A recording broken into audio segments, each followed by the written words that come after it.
여기 잿더미 위에 남겨졌던 한 작은 나라가 있습니다. 그런데 불과 한 세대 만에 세계적인 디지털 리더로 완전히 탈바꿈했죠. 바로 에스토니아 이야기인데요. 1991년 소련이 붕괴했을 때 에스토니아에 남은 건 정말 녹슨 공장 기계랑 완전히 무너진 경제뿐이었어요. 인플레이션이 무려 1000%였다고 하니까 상상이 가시나요?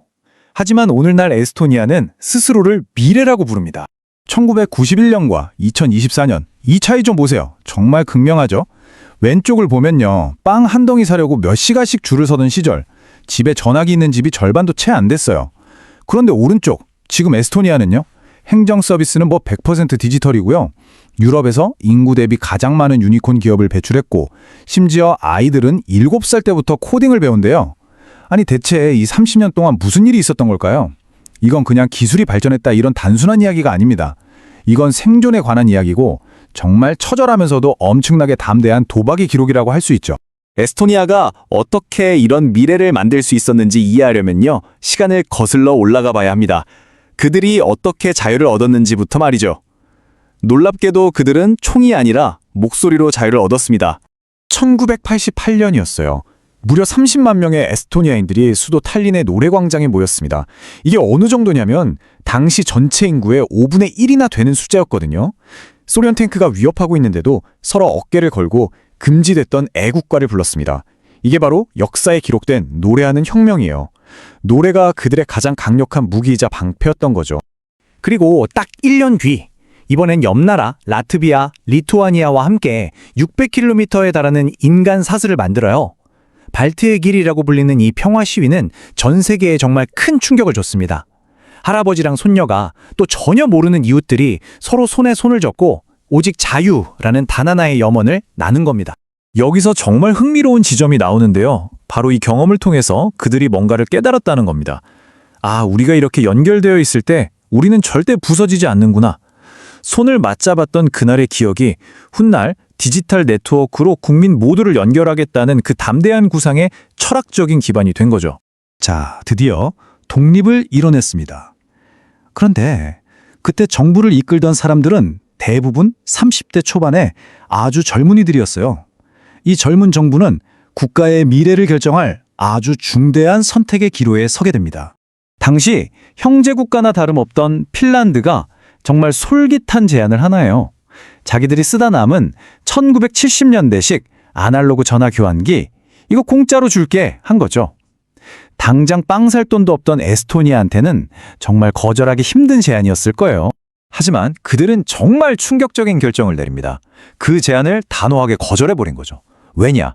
지금 이 낡은 기술을 받으면 우리는 영원히 이류 국가로 남을 거다. 이렇게 생각한 거예요. 대신 빚을 내서라도 전국의 최신 디지털 통신망을 구축하는 그야말로 도박을 겁니다. 과거를 따라가는 대신 미래로 한 번에 점프하기로 한 거죠. 이런 철학은 교육에도 그대로 이어졌어요. 호랑이의 도약이라는 이름의 프로젝트인데요. 우리에게 유일한 자원은 아이들의 두뇌뿐이다. 여기에 투자하자. 이거였죠. 물론 아니 교실 지붕에서 물이 새는데 컴퓨터가 무슨 소용이냐. 이런 비난도 많았어요. 하지만 정부는 지금 빵을 지면 하루를 살지만 컴퓨터를 가르치면 평생을 먹고 살 수 있다면서 끝까지 밀어붙였습니다. 이제 물리적인 인프라는 깔렸습니다. 그럼 그 위에서 국가를 운영할 시스템이 필요하겠죠? 아주 안전하고 효율적이면서 또 비용은 적게 드는 그런 디지털 중추 말이에요. 보통 대부분의 나라들은 모든 정보를 거대한 중앙 서버 딱 한 곳에 모아두거든요. 근데 이거 사실 굉장히 위험해요. 그 한 곳만 공격당하면 모든 게 마비되니까요. 에스토니아는 생각이 달랐습니다. 엑스로드라는 분산형 시스템을 만들었는데요. 이게 뭐냐면 정부는 병원, 은행, 학교처럼 원래 있어야 할 곳에 그냥 둬요. 그리고 필요할 때만 암호화된 디지털 고속도로를 통해서 안전하게 주고받는 거죠. 그러니까 한 곳이 뚫려도 전체가 무너지지 않는 훨씬 더 안전한 구조인 셈입니다. 이 시스템 덕분에 정말 혁명적인 한 번만 원칙이라는 게 가능해졌어요. 이게 무슨 말이냐면 시민이 동사무소에 가서 주소 이전을 신고하잖아요. 그럼 그 정보가 자동으로 세무서, 병원, 학교 같은 모든 기관에 싹 공유되는 거예요. 더 이상 서류 뭉치 들고 여기저기 관공서 돌아다닐 필요가 없어진 거죠. 이 모든 디지털 세상을 여는 마법의 열쇠가 있습니다. 바로 전 국민이 의무적으로 발급받는 디지털 아이디 카드예요. 이 카드 한 장이면 에스토니아 사람들은 이 모든 걸 할 수 있습니다. 5분 만에 세금 신고 끝내고 병원 안 가고 처방전 받고 심지어 전 세계 어디서든 인터넷으로 투표까지 할 수 있다니까요. 물론 이 모든 건 국가와 시민 사이에 아주 깊은 신뢰가 있기 때문에 가능한 일이겠죠. 말 그대로 민주주의가 클릭 한 번 거리에 있는 셈입니다. 하지만 2007년 이 완벽해 보였던 디지털 천국이 국가 전체를 파괴할 뻔한 정말 전례 없는 대규모 공격을 받게 됩니다. 사소한 정치적 분쟁이 세계 최초의 국가 대 국가 사이버 전쟁으로 번졌습니다.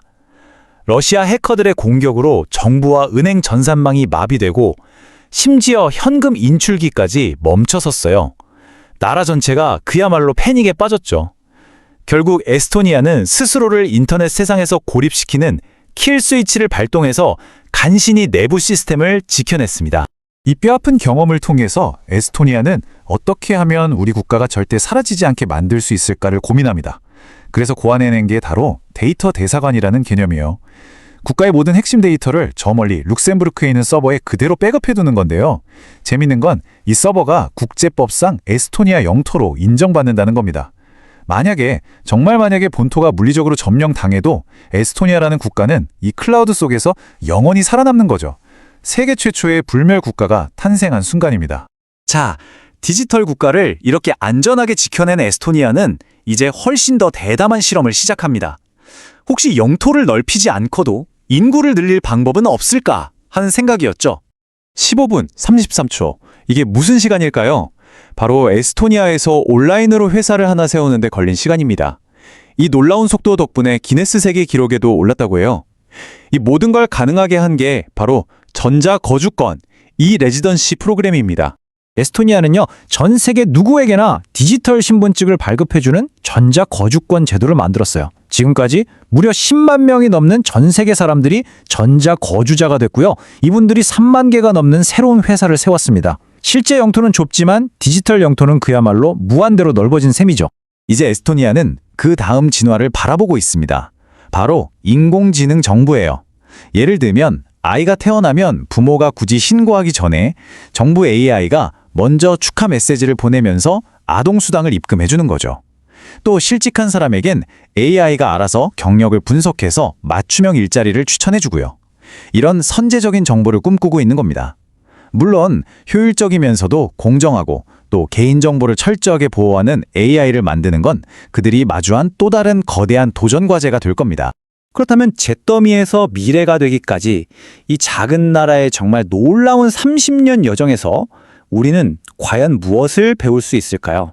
에스토니아는 이걸 증명했습니다. 한 나라의 가장 위대한 자원은 땅속에 묻힌 석유가 아니라 서로 연결된 국민들의 깨어있는 머리와 그들을 하나로 묶어주는 신뢰라는 걸요. 과거에 유산이 없다는 건 오히려 가장 최신의 미래를 그릴 수 있는 새하얀 백지장과 같다는 교훈을 남겼습니다. 그들의 이야기는 디지털 시대를 살아가는 우리 모두에게 이 깊은 질문을 던지고 있습니다. 영토의 크기가 정말로 국가의 힘을 결정하는 시대는 이제 정말 끝난 것일까요?